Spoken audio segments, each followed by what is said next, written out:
Esto le causó una enorme tristeza a Beren, que no se alejaba de esos parajes con la esperanza de ver bailar nuevamente a la hermosa doncella de los elfos, y vagó por el bosque, agitado y solitario, por días de días buscando a Tinubiel. La buscaba al amanecer y al atardecer, pero con muchas más esperanzas cuando brillaba la luna. Finalmente, una noche, divisó una chispa a lo lejos, y he aquí que ahí estaba ella, bailando a solas en una pequeña loma sin árboles, y Dairon no la acompañaba. Muchas veces regresó ella a ese lugar, donde bailaba y cantaba para sí, y a veces Dairon estaba cerca, y entonces Beren la contemplaba desde el borde del bosque, a lo lejos, y a veces Dairon no estaba, y Beren se acercaba con sigilo. En realidad, Tinubia lo sentía acercarse, pero fingía no darse cuenta, y ya hacía mucho que no temía, al ver la nostálgica ansiedad del rostro de Beren iluminado por la luna, y comprendió que era bueno, y que estaba enamorado de su hermoso baile. Entonces, Beren comenzó a seguir furtivamente a Tinubiel a través de los bosques, hasta llegar incluso a la entrada de la caverna y al extremo del puente, y cuando ella desaparecía, la llamaba desde el otro lado del río, diciendo dulcemente, Tinubiel, porque había oído el nombre de los labios de Dairon, y aunque no lo sabía, Tinubiel solía escuchar oculta entre las sombras del cavernoso portal y reír suavemente o sonreír. Un día, finalmente, mientras danzaba a solas, él se le acercó con más atrevimiento y le dijo, Tinubiel, enséñame a bailar. ¿Quién eres? Le dijo ella. Beren, vengo de allende las montañas de la amargura. Entonces, si deseas bailar, sígueme, dijo la doncella, y comenzó a bailar y se internó en el bosque delante de Beren, con ligereza, pero no tan rápido como para que él no pudiese seguirla, y de cuando en cuando miraba hacia atrás y reía al verlo tambalearse detrás de ella, mientras le decía, baila, Beren, baila, como bailan allende las montañas de la amargura. Así, llegaron por senderos serpenteantes hasta la mora de Tywelin, y Tinubiel le hizo señas a Beren desde el otro lado del arroyo, y él la siguió asombrado hasta el interior de la caverna y las profundas estancias de su hogar. Sin embargo, cuando Beren se encontró frente al rey, se sintió desconcertado, y enorme fue su admiración ante la grandeza de la reina Gwendelin. Y he aquí que cuando el rey le dijo, ¿quién eres tú que entras a mi morada sin ser invitado? No supo responder. Por tanto, Tinubiel respondió por él diciendo, este, padre mío, es Beren, un viajero que viene de allende las montañas, y puede aprender a bailar como bailan los elfos de Artanor. Y rió, pero el rey frunció el ceño cuando le oyó decir de dónde procedía Beren y le dijo, no hables irreflexiblemente, hija mía, y dime si este bárbaro elfo de las sombras ha intentado hacerte daño. No, padre, dijo ella, y no creo que su corazón albergue maldad alguna, y no seas cruel con él, a menos que quieras ver llorar a tu hija Tinubiel, porque nadie ha sentido más admiración por mí, y ni por mi baile, que él. Entonces, Tywelin dijo, oh, Beren, hijo de los Noldoli, ¿qué deseas de los elfos del bosque antes de regresar al lugar de donde vienes? Fue tal la prodigiosa alegría que sintió el corazón de Beren cuando Tinubiel se refirió a él de esa manera ante su padre, que su valor despertó y resurgió en él el espíritu aventurero que lo había hecho abandonar Girisome y atravesar las montañas de hierro. Y mirando con valentía a Tywelin, le dijo, mi único anhelo, señor, es vuestra hija Tinubiel, porque es la más hermosa y la más dulce de todas las doncellas que he visto o con las que haya soñado jamás. Entonces solo hubo silencio en la sala, excepto por la risa de Dairon, y todos los que escuchaban quedaron consternados. Pero Tinubiel bajó los ojos, y el rey, al ver el aspecto rústico y tosco de Beren, también se echó a reír, ante lo cual Beren se sonrojó de vergüenza y el corazón de Tinubiel se entristeció por él. Muy bien, puedes desposar a mi Tinubiel, la más hermosa de las doncellas del mundo, y convertirte en el príncipe de los elfos de los bosques. Modesto es el favor que solicita un extraño, dijo Tinwelint. Tal vez tenga derecho a solicitar algo a cambio. No será algo especial, solo una muestra de tu aprecio. Tráeme un silmaril de la corona de Melko, y ese mismo día Tinubiel te desposará si así lo desea. Entonces, todos los que se encontraban ahí se dieron cuenta de que el rey se compadecía del gnomo y respondía como si se tratara de una burda chanza, y sonrieron, porque en ese entonces los Silmarils de Feanor tenían gran fama en todo el mundo y los Noldoli habían relatado historias sobre ellos, y muchos de los que huyeron en Nangmandi los habían visto brillar en la corona de hierro de Melkor.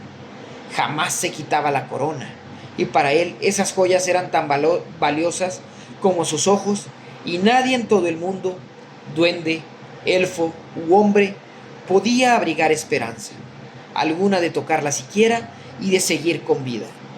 En realidad, Beren lo sabía y comprendió el significado de esa sonrisa burlona, y dominado por la ira gritó: ¡Oh no! Ese es un obsequio muy insignificante para el padre de una novia tan encantadora.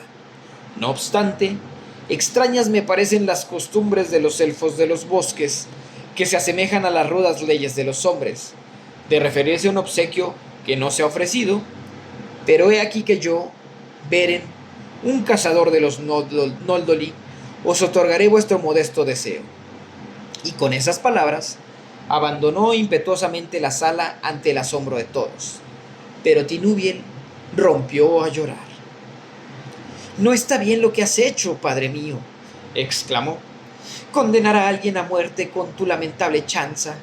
¿Por qué presiento que ahora tratará de realizar esa hazaña, enloquecido como está por tu burla, y Melko lo matará, y nadie volverá a contemplar mi baile con tanto amor? Entonces, dijo el rey, no será el primer gnomo al que Melko haya dado muerte, y con menos motivos. Tiene suerte de no quedar cautivo aquí, prisionero de crueles maleficios por haber osado entrar en mis estancias y por sus insolentes palabras. Pero Wendelich no dijo nada, ni regañó a Tinubiel, ni objetó el que llorase por ese vagabundo desconocido. Pero, alejándose de Tywelint y dominada por la furia, Beren se internó en el bosque hasta llegar cerca de las colinas más bajas y las tierras yermas que anunciaban la proximidad de las sombrías montañas de hierro. Solo entonces percibió su cansancio y enlenteció su marcha, y a partir de entonces comenzaron sus mayores tormentos. Vivió noches de profundo desaliento y no encontraba nada que le hiciera abrigar esperanza en su búsqueda, y en realidad había pocos motivos para tener esperanza. Y poco después, mientras caminaba a lo largo de las montañas de hierro, hasta llegar cerca de las pavorosas regiones donde se encontraba la morada de Melko, se sintió dominado por los más terribles temores. En esos parajes había muchas serpientes venenosas y merodeaban los lobos, y mucho más temibles aún eran las bandas errantes de trasgos y de orcos, detestables criaturas de Melko que se aventuraban lejos cumpliendo sus malvadas órdenes, colocando trampas y capturando animales y hombres y elfos y llevándolos a rastras ante su señor. Muchas veces Beren estuvo a punto de ser capturado por los orcos, y una vez solo logró escapar de las fauces de un enorme lobo, después de enfrentarse a él, armado nada más que con un garrote de fresno, y en cada jornada de su viaje hacia Angmandi conoció otros peligros y aventuras. El hambre y la sed también solían torturarlo, y muchas veces habría vuelto atrás si eso no hubiese sido tan peligroso como seguir avanzando. Pero la voz de Tinubiel intercedió ante su padre, resonaba en su corazón, y por la noche le parecía que a veces su corazón la oía llorar quedamente por él, allá, lejos en los bosques donde vivía, y en realidad eso era lo que sucedía. Un día fue tal su hambre que se lanzó a buscar restos de comida en un campamento abandonado de un grupo de orcos, pero algunos de ellos regresaron de improviso y lo hicieron prisionero y lo torturaron. Pero no le dieron muerte, porque al ver lo fuerte que era, pese al agotado que estaba por las privaciones, Su capitán pensó que a Melco tal vez le complaciera que lo llevaran ante él para destinarlo a algún duro oficio, como esclavo en las minas o en sus fraguas. Así fue como arrastraron a Beren hasta donde se encontraba Melco, y a pesar de eso conservó su coraje, porque el pueblo de su padre creía que el poder de Melco no sería eterno y que los Valar escucharían por fin los lamentos de los Noldoli, y se alzarían y apresarían a Melco, y dejarían entrar nuevamente a Valinor a los fatigados elfos, y entonces reinaría nuevamente en la tierra una enorme alegría. Sin embargo, Melco se enfureció al verlo, y preguntó cómo podía ser que un gnomo, esclavo, por el solo hecho de serlo, hubiese osado internarse en los bosques sin ser llamado. Pero Beren respondió que no era un fugitivo, sino que provenía de un pueblo de gnomos que vivía en Ariador y que estaba muy unido a los hombres. Esto enfureció aún más a Melco porque constantemente estaba tratando de poner fin a la amistad, y a los contactos entre elfos y los hombres, y dijo que sin duda tramaba graves traiciones contra el dominio de Melco y que merecía ser torturado por los Balrogs. Pero Beren, viéndose en peligro, le dijo: «No penséis, oh poderosísimo Ainu Melco, señor del mundo, que eso pueda ser verdad, porque de ser así, no habría llegado aquí solo y sin ayuda. Beren, hijo de Egnor, no abriga amistad alguna por el linaje de los hombres. En realidad se ha marchado de Ariador, hastiado de las tierras plagadas por ellos. En épocas pasadas mi padre me contó muchas historias sobre vuestro esplendor y vuestra gloria. Y aunque no soy un esclavo traidor, mi mayor deseo es serviros en lo que pueda, por poco que sea». Y Beren siguió diciendo que era un gran cazador de animales pequeños y de pájaros, y que se había extraviado en las colinas persiguiéndolos, hasta que después de mucho vagar, había llegado a tierras desconocidas, y que incluso si los orcos no lo hubieran atrapado, lo único que podría haber hecho para salvarse habría sido acercarse a su majestad, el Ainu Melco, y suplicarle que lo destinara a una humilde tarea, tal vez como proveedor de carnes para su mesa. Ahora bien, los Valar deben de haber inspirado ese discurso, o quizá haya sido que Gwendolyn, compadeciéndose de él, le dio, gracias a un hechizo, el don de expresarse con ingenio, porque de hecho eso le salvó la vida, y Melco, al ver que era corpulento, le creyó y accedió a destinarlo como siervo a las cocinas.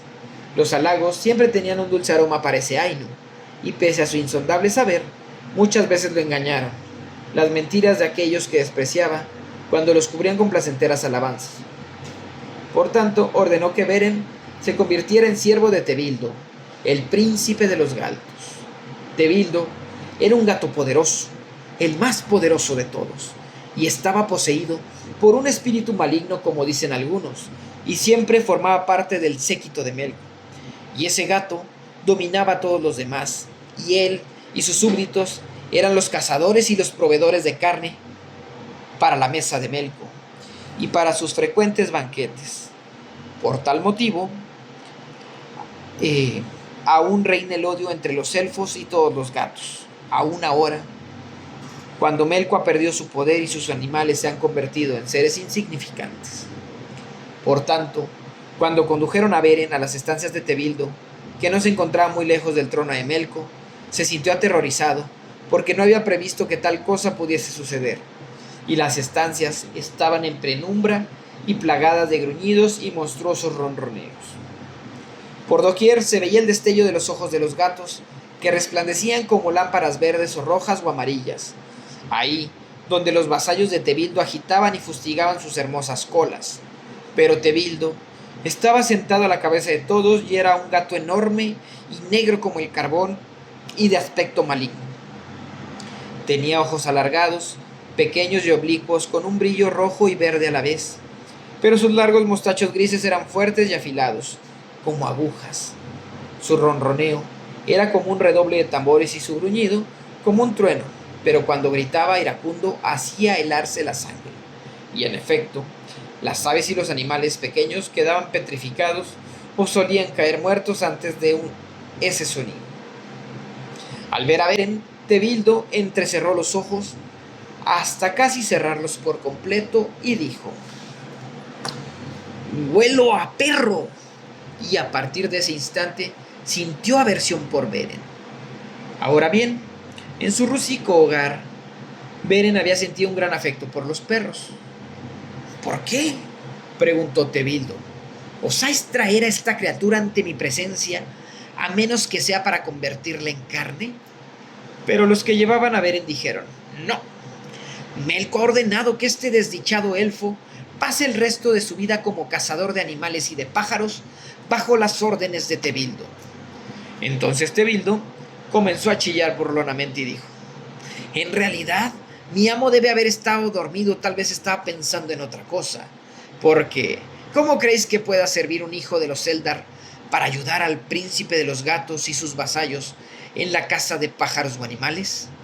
Igual podrías haber traído a un hombre de torpes pies, porque no hay hombre o elfo que pueda competir con nosotros en nuestras cacerías. Sin embargo, puso a prueba a Beren y le ordenó que cazara 3 ratones. Porque mis estancias están infestadas de ratones, dijo. Esto no era cierto, como se puede suponer, aunque había unos cuantos de una especie muy salvaje, maligna y misteriosa que osaban vivir ahí en profundos agujeros. Pero eran más grandes que las ratas y muy feroces, y Tebildo les permitía quedarse para propia diversión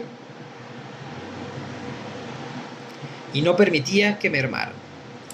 Beren pasó 3 días tratando de atraparlos, pero como no tenía nada con qué hacer un cepo, y en realidad no le había mentido a Melko al decir que era muy hábil para hacer trampas, no logró su propósito y lo único que consiguió con todo su esfuerzo fue terminar con un dedo mordido. Entonces, Tebildo se mostró muy burlón e iracundo, pero en esa oportunidad ni él ni sus vasallos lo atacaron y solo le hicieron unos cuantos rasguños, porque Melko había prohibido que le hicieran daño. No obstante, los días que pasó a partir de entonces en la morada de Tebildo fueron funestos. Lo convirtieron en pinche de cocina y vivía miserablemente, limpiando los suelos y los recipientes, refregando las mesas y cortando leña y acarreando agua. A menudo lo ponían también a dar vuelta a los asadores en los que asaban delicadamente pájaros y enormes ratones para los gatos, pero rara vez le daban de comer o lo dejaban dormir y se volvió macilento y desastrado y muchas veces deseó no haberse alejado jamás de Hilisome, para no haber visto nunca la imagen de Tinuviel. La hermosa doncella lloró por mucho tiempo después de la partida de Beren y no volvió a bailar en los bosques, y Daeron se enfureció y no podía comprenderla. Pero ella había llegado a amar el rostro de Beren, que curiosaba entre las ramas y el crujido de sus pasos cuando le seguía por el bosque, y añoraba oír nuevamente su voz que la llamaba anhelante. Tinuviel, Tinuviel, desde la otra orilla del arroyo, ante el portal de su padre, y no bailaba ya desde que Beren había partido hacia las funestas estancias de Melko, y probablemente ya había perecido. Esta idea llegó a causarle tal dolor que la delicada doncella se acercó a su madre, porque no se atrevía a dirigirse a su padre, ni podía soportar que él la viera llorar. «Oh, Gwendelig, madre mía», dijo, «dime si puedes, gracias a tu magia, cómo se encuentra Beren. ¿Está bien?» «No», dijo Gwendelig, «vive, pero en penoso cautiverio, y la esperanza ha muerto en su corazón, porque he aquí que es esclavo de Tebildo, el príncipe de los gatos». «Entonces», dijo Tinuviel, «debo ir en su ayuda, porque no sé de nadie que esté dispuesto a hacerlo». Ahora bien, Gwendelig no rió porque era sabia y previsora con respecto a muchas cosas, pero era inconcebible que ningún elfo, y mucho menos una doncella, la hija del rey, se aventurara sin compañía hasta la morada de Melko, incluso en esos remotos días antes de la batalla de las lágrimas, cuando el poder de Melko no había llegado a ser extraordinario, y ocultaba sus propósitos y extendía su red de mentiras. Por eso, Gwendelig le prohibió dulcemente que dijera esas insensateces, pero Tinuviel dijo: «Entonces tienes que interceder ante mi padre para que le ayude, para que envíe guerreros a Angmandi y le exija a Lainu Melko que ponga en libertad a Beren». Eso fue lo que hizo Gwendelig por amor a su hija, y Tywelin respondió tan airado que Tinuviel hubiese preferido no haber revelado su deseo y Tywelin le prohibió hablar de Beren o pensar en él nuevamente, y juró darle muerte si volvía a poner los pies en esas estancias. Entonces, Tinuviel reflexionó largamente sobre lo que podía hacer, y dirigiéndose a Dairon, le rogó que le ayudase o que incluso se aventurara con ella hasta Angmandi, si así lo deseaba. Pero Dairon no sentía afecto por Beren y dijo: ¿por qué motivo debería enfrentarme al más terrible de todos los peligros que hay en el mundo por un gnomo vagabundo de los bosques? En realidad, no siento simpatía por él, porque ha puesto fin a nuestros juegos, a nuestra música y a nuestros bailes. Pero, además, Dairon le contó al rey lo que Tinuviel había pretendido que hiciese, y no lo hizo con malas intenciones, sino porque temía que Tinuviel se marchara lejos a la muerte, llevada por la locura de su corazón. Es cuanto.